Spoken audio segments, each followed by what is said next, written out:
வணக்கம். Welcome to mister review channel. நம்ம இன்றைக்கி பார்க்க போகிறது தமிழ் சினிமா செய்திகள். தமிழ் சினிமா செய்திகளில் ஃபஸ்ட் நம்ம பார்க்க ஒரு நியூஸ். உங்களுக்கே தெரியும், தமிழில் பார்த்துக்கிட்டோன்னா எப்படியாவது பார்த்துக்கிட்டோன்னா நிறைய சூப்பர் ஹிட் படங்களை கொடுத்து நம்ம இருக்கிற வளர்ச்சியை விட இன்னமும் பார்த்து மிகப்பெரிய வளர்ச்சிக்கு போகணுன்னு ஆசைப்பட்டு ஒரு நிறுவனம் வந்துச்சு. லண்டன்லேருந்து கிளம்பி வந்துச்சு, அமெரிக்காலேருந்து கிளம்பி வந்துச்சு. கிளம்பி வந்த நிறுவனம் பார்த்துக்கிட்டோன்னா இப்போ அகலபாதாளத்துக்கு பார்த்தீங்கன்னா போயிடுச்சு. அப்படிப்பட்ட நிறுவனம் பார்த்துக்கிட்டோன்னா இனிமேல் பார்த்தீங்கன்னா படமே பண்ண மாட்டோம், படமே பண்ணாது அப்படிங்கிற மாதிரி ஒரு நியூஸ் வந்திருந்தாலும், இப்போ ரீசெண்டாக பார்த்துக்கிட்டோன்னா மும்பையில் பார்த்துக்கிட்டோன்னா ஒரு கான்செப்டுக்காக இப்படி போயிருக்குங்க. அப்படி போயிருக்கும்போது அந்த நிறுவனத்தோட ஓனரே பார்த்தா அறிவிச்சிருக்கா. அப்படி நாங்கள் பார்த்துக்கிட்டோன்னா அடுத்த 3 வருஷத்துக்குள்ளே ஒரு 9 படங்கள் பார்த்து ரிலீஸ் பண்ண போகிறோம். அந்த 9 படங்களோட ரிலீஸுமே பார்த்துக்கிட்டோன்னா கூடிய சீக்கிரமாக ஆஃபீஸ்னால அனௌன்ஸ்மெண்ட் வரும். அந்த 9 படத்தில் மினிமம் பார்த்துக்கிட்டோன்னா ஒரு 4 படம் ஆல்ரெடி நாங்கள் எடுத்தவங்க கூடயே எடுக்க போகிறோம், நடித்தவங்க கூடயே எங்கள் படத்தில் நடிக்க போகிறாங்க அப்படின்னு சொல்லியிருக்காங்க. வேறு யாரும் இல்லை, நம்ம லைக்கா நிறுவனம் பார்த்துக்கிட்டோன்னா அடுத்த ஒரு 3 வருஷத்தில் ஒரு 9 படத்தை பார்த்துக்கிட்டோன்னா வெளியிட போக சொல்லியிருக்காங்க. அந்த 9 படத்தில் பார்த்துக்கிட்டோன்னா Rajinikanth, Kamal Haasan, super star Rajinikanth sir, Kamal Haasan sir, அதுபோக பார்த்துக்கிட்டோன்னா விக்ரம் கோடையும் பார்த்துக்கிட்டோன்னா பேச்சுவார்த்தை போயிட்டுருக்குது, தனுஷ் கோடையும் பேச்சுவார்த்தை போயிட்டுருக்குது.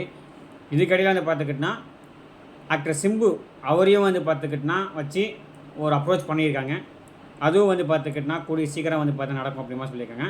அந்த சிம்பு லைக்கா நிறுவனம் தயாரிக்கிற படம் எதுவாக இருக்கும் பார்த்திங்கன்னா, ஆல்ரெடி பார்த்துக்கிட்டோன்னா ஒரு 1.5 வருஷத்துக்கு முன்னாடி பார்த்துக்கிட்டோன்னா நம்ம சுதா கொங்கார இயக்கத்தில் சிம்பு பார்த்து ஒரு நடிக்க போகிறார் அப்படின்னு ஒரு நியூஸ் வந்துருந்துச்சு. அது வேறு எந்த படமும் இல்லை, இந்த வேட்டை நாய்கள் அப்படிங்கிற ஒரு நாவலை பேஸ் பண்ண ஒரு படமாக இருக்கும் அப்படின்னு பார்த்துக்கிட்டோன்னா ஒரு நியூஸ் வந்துச்சு. அதை தான் பார்த்துக்கிட்டோன்னா மீண்டும் பார்த்துக்கிட்டோன்னா தூசி தட்டி சுதா கொங்காரன், சிம்பு, லைக்கா அந்த மூணுமே பார்த்துக்கிட்டோன்னா சேர்ந்து எடுக்க போகிறாங்க அப்படிங்கிற மாதிரி நியூஸ் வந்திருக்கு. லைக்கா மீண்டும் வரணும், வந்தாங்க வீழ்ந்தாங்க போனாங்க இல்லாமல் வந்தாங்க வீழ்ந்தாங்க எந்திரிச்சு மறுபடியும் ஜெயித்தாங்க அப்புறம் போனாங்க அப்படிங்கிற ஒரு பேரோட லைக்கா போனால் தான் லைக்காவுக்கு மறுவாதி. அதான் லைக்காவுக்கு பார்த்துக்கிட்டோன்னா மரியாதையாக இருக்கும்.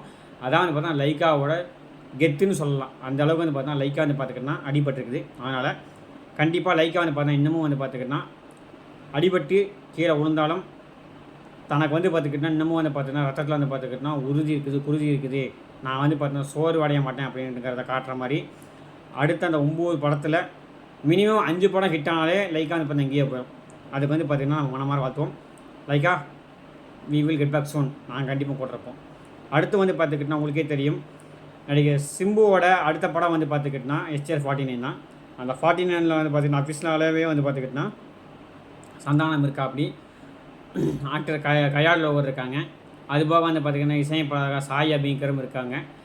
படத்தோட ஷூட்டிங் எப்போ அப்படின்னு கேள்விப்பட்டோம்னா ஜூலை மாதத்துலேருந்து பார்த்துக்க ஜூன் மாதத்துலேருந்து போகிறதாக ஒரு தகவல் வந்துருக்குது. ஏன்னா அதுக்கான தகவலாம் அதுக்கான கதையெல்லாம் ஸ்கிரிப்ட்லாம் ஒரு 1.5 மாதம் ரெடி பண்ணிவிட்டு ஜூன் மாதத்தில் போகிற மாதிரி ஐடியா இருக்குது அப்படின்னு சொல்லியிருக்காங்க. கூடிய சீக்கிரம் அந்த படத்தை எடுத்து வர டிசம்பர் கிறிஸ்மஸுக்கு பார்த்தீங்கன்னா படத்தை வெளியிடலாம் அப்படிங்கிற மாதிரி ஒரு மைண்ட் செட்டில் இருக்கிறதாகவும், அதனால் படத்தை சீக்கிரமாக எடுத்து டிசம்பருக்குள்ளே விடணும் அப்படிங்கிற மைண்ட் செட்டில் இருக்கிறதால படத்துக்கான ஷூட்டிங் பார்த்தீங்கன்னா ஜூன் மாதத்தில் ஆரம்பிச்சிருவாங்க அப்படின்னு தான் நமக்கு தகவல் வந்திருக்குது.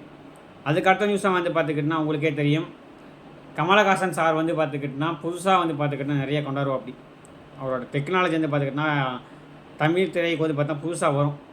அப்படி இருக்கும்போது பார்த்துக்கிட்டோன்னா இந்த அவ்வை சண்முகி வந்த படத்தில் பார்த்துக்கிட்டோன்னா உங்களுக்கே தெரியும், நேற்றுக்கு பார்த்துக்கிட்டோன்னா கிரேசி மோகனோட ஒரு புத்தகத்தை பார்த்துக்கிட்டோன்னா வெளியிடல போயிருந்தாங்க. அப்போ பார்த்துக்கிட்டோன்னா அவர் நிறையா பேசுனது பார்த்துக்கிட்டோன்னா நிறையா பார்த்தா கவனம் இருக்குது. சில பேர் சொல்லுவாங்க கமல் பேசுறது புரியவே புரியாதுன்னு சொல்லுவாங்க. ஆனால் கமலோட டிக்ஷனரியில் இருக்கிறது நமக்கு புரியாது, அதான் மீனிங்.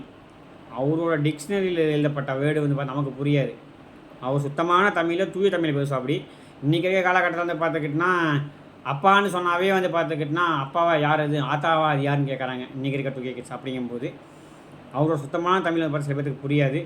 அதை புரிஞ்சிக்கிறதுக்கு கொஞ்சம் மூளையை யோசித்தா மட்டும் போதும். அந்த அளவுக்கு பார்த்தா ஒரு கமல் சார் சுத்தமாக பேசுவோம். அப்படி இப்போ கமல் சாரும் லைக்காவும் சேர்ந்து நடிக்க இந்த படம்னா KH 25 அந்த அன்பறிவு சொன்னாங்க பார்த்தீங்களா, அந்த படமாக தான் இருக்கும் அப்படிங்கிற மாதிரி நியூஸ் வந்திருக்கு. அதுவும் பார்த்துக்கிட்டோன்னா ஆக்ஷன் த்ரில்லர் படம் தான். சொன்னால அந்த படத்தை தான் கமலஹாசனும் லைக்காவும் சேர்ந்து பண்ண போகிறாங்க அப்படிங்கிற மாதிரி ஒரு நியூஸ் கசிஞ்சிருக்குது. அது எந்த அளவுக்கு உண்மைங்கிறது கூடிய சீக்கிரம் அதிகாரப்பூர்வம் அறிவிப்பு வந்தோடனே கண்டிப்பாக சொல்கிறேன். எல்லாத்துக்கும் மேலே நம்ம சிம்பு வந்து பார்த்திங்கன்னா இப்போ தக்லி ப்ரொமோஷனில் சின்சியராக இறங்கி பண்ணிக்கிட்டு இருக்கா. அப்படி அவர் சொன்னது வந்து பார்த்துக்கிட்டோன்னா, மணிரத்னம் சார் கூப்பிட்டாருன்னா எனக்கு எவ்வளோ முக்கியமான வேலையாக இருந்தாலும் சரி, எவ்வளோ முக்கியமான மிகப்பெரிய படமாக இருந்தாலும் சரி, அந்த படத்தில் விட்டு போட்டு நாங்கள் மணிரத்னம் சார் சொன்ன இடத்த வந்து நிற்பேன் அப்படின்னு சொல்லியிருக்கா. அப்படி மணிரத்னம் சார் அந்த அளவுக்கு வந்து பார்த்தா மணிரத்னம் சாரால் அந்த மாதிரியே வச்சுருக்கா. அப்படி கூடிய சீக்கிரம் வந்து பார்த்திங்கன்னா மணிரத்னம் சாரும் சிம்புவும் சேர்ந்து ஃப்யூச்சர் ஒரு படம் பண்ணுறதுக்கான வாய்ப்புகள் இருக்கும் அப்படிங்கிற மாதிரி பார்த்தா தகவல் வந்திருக்குது. பட் நடந்தால் இன்னும் கொஞ்சம் நல்லா தான் இருக்கும். மணிரத்னம் சாரோட மேக்கிங் ஸ்டைலுக்கும் சிம்புவோட இதுக்கும் வந்து பார்த்தா கொஞ்சம் நல்லாயிருக்கும் அப்படின்னு சொல்லிக்கிறாங்க. பட் என்ன பண்ணுறாங்க அப்படிங்கிறத போக போக கண்டிப்பாக சொல்ல வரேன். அடுத்து சூர்யாவோட ரெட்ரோ படம் வந்து இதுக்கு வந்து பார்த்தீங்கன்னா ரிலீஸ் ஆனாலும் கலவையான விமர்சனம் மட்டும் தான் பெற்றுக்கிட்டு இருக்குது. ஒரு பக்கம் அப்படிங்கிறாங்க, ஒரு பக்கம் அப்படிங்கிறாங்க. ஆனாலும் பார்த்தீங்கன்னா ரசிகர்கள் படத்தை வந்து பார்த்தீங்கன்னா நல்லா தான் கொண்டாடிட்டு இருக்காங்க. அப்படி இருக்க சூர்யாவோட அடுத்த படம் வாட் நெக்ஸ்ட் அப்படின்னு கேட்கும்போது, சூர்யா அடுத்த படம் சூர்யா 45 நம்ம ஆர்ஜே பாலாஜி வந்து பார்த்தீங்கன்னா எடுக்காது பார்த்தீங்களா, அந்த படத்தை வந்து பார்த்துக்கிட்டோன்னா ஒரு கோட்டு செட்டு போட்டு படம் வந்து பார்த்தீங்கன்னா எடுத்துக்கிட்டு இருக்காங்க. அந்த செட்டு வந்து பார்த்தீங்கன்னா கிளைமேக்ஸ் செட்டாமா, கிளைமேக்ஸ் செட்டு போட்டு கிளைமேக்ஸ் காட்சி தான் வந்து பார்த்தீங்கன்னா செட்டு போட்டு எடுத்துருக்காங்க. கோட்டு சீனை வந்து எடுத்துகிட்டு இருக்காங்க. கூடிய சீக்கிரம் பார்த்தா அதை எடுத்துகிட்டு அடுத்து வந்து பார்த்துக்கிட்டோன்னா அந்த மலையாளம் இயக்குனர் இருக்கார் பார்த்தீங்களா, அவரோட படத்தை வந்து பார்த்திங்கன்னா ஜூன் மாதம் தொடங்க போகிறோம் அப்படின்ட்டு அதிகாரப்பூர்வமாக அவரே வந்து பார்த்தீங்கன்னா நேற்றுக்கு ரெட்ரோ படத்தோட புறமா சொல்லியிருக்கா. அப்படி வாடிவாசல் படம் எப்போன்னு கேட்டப்ப வாடிவாசல் படம் இந்த வருஷத்துக்குள்ளே கண்டிப்பாக நாங்கள் தொடங்கிடுவோம் அப்படிங்கிறதையும் சூர்யா வந்து பார்த்துக்கிட்டு ஆஃபீஸ் சொல்லியிருக்காரு. மொத்தத்தில் வாடிவாசல் இந்த வருஷம் தொடங்குறாங்க. அடுத்த வருஷம் பொங்கலுக்கு வராது, அதுக்கு அடுத்த வருஷம் பொங்கலுக்கு கண்டிப்பாக வரும். 2028 பொங்கலில் கண்டிப்பாக 2026 பொங்கல் 27 பொங்கலில் கண்டிப்பாக வாடிவாசலில் நம்ம அனைவரும் எதிர்பார்க்கலாம். கண்டிப்பாக உண்டு அப்படிங்கிறதுல எந்த விதமான மாற்று கருத்தும் கிடையாது. ஏன்னா உங்களுக்கு எதாவது வெற்றிமாறன் எடுக்க ஆரம்பித்தார்னா கிட்டே இருப்பாப்படி ஒரு வருஷம் ஆயிடும் கண்டிப்பாக. அப்படிங்கும்போது நமக்கு வந்து பார்த்துக்கிட்டோன்னா வாடிவாசலை 2026 எதிர்பார்க்க முடியாது. 2027 பொங்கலுக்கு நீங்கள் தாராளமாக தைரியமாக நம்பலாம். கண்டிப்பாக படம் வந்து பார்த்துக்கிட்டு தான் வரும். அதுக்கான சாத்தியக்கூறுகள் இப்போவே தெரிய ஆரம்பிக்குது. அதுக்கான வேலைப்பாடு எடுத்து முடிச்சு விட்டாங்கன்னா கொஞ்சம் நல்லாயிருக்கும் அப்படின்னு ரசிகர்களோட சார்பாக நானும் வந்து பார்த்தீங்கன்னா சாரை கேட்டுக்கிறேன். கூடிய சீக்கிரம் கொஞ்சம் எடுத்து அனுப்புங்க சார். நிறைய பேர் பார்த்தா வெயிட் பண்ணிகிட்ருக்கோம். இதே மாதிரி எனக்கு தெரிஞ்ச என் காதுக்கு வரக்கூடிய தமிழ் சினிமா செய்திகளை நான் உங்கள்கிட்ட அப்பப்போ ஷேர் பண்ணுறேன். அதுக்கு நீங்கள் எனக்கு பண்ண வேண்டியது ஒன்று, அனைவரும் நம்ம சேனலை சப்ஸ்கிரைப் பண்ணணும். சப்ஸ்கிரைப் பண்ணிவிட்டு முழு வீடியோ பார்க்கணும். முழு வீடியோ பார்த்தா மட்டும் பார்த்தாது, உங்களை மாதிரியே பழைய படங்களை ரிவ்யூ பண்ணுறது பிடிக்கும், பழைய படங்களை பார்க்க பிடிக்கும், இந்த மாதிரி சினிமா செய்திகள் கேட்க பிடிக்கும் அப்படின்னு நம்பர்களுக்கு இந்த சேனல் நீங்கள் வந்து பார்த்துக்கிட்டா ஷேர் பண்ணணும். 4 பேர்த்துக்கிட்ட வந்து பார்த்து நீங்கள் சொல்லக்கூடிய ஷேரும், நீங்கள் அழிக்கக்கூடிய சப்ஸ்கிரைப்பும், நீங்கள் கொடுக்கக்கூடிய அந்த முழு வீடியோ வாட்சிங் தான் வந்து பார்த்து மிக அளிக்கும். அதனால் அனைவரும் முழு வீடியோவை பார்த்துட்டு அதுக்கப்புறம் வந்து பார்த்துக்கிட்டா லைக் பண்ணி கமெண்ட் பண்ணுங்கள். மீண்டும் ஒரு தமிழ் சினிமா செய்திகளை சந்திப்போம். நன்றி, வணக்கம், தேங்க்யூ.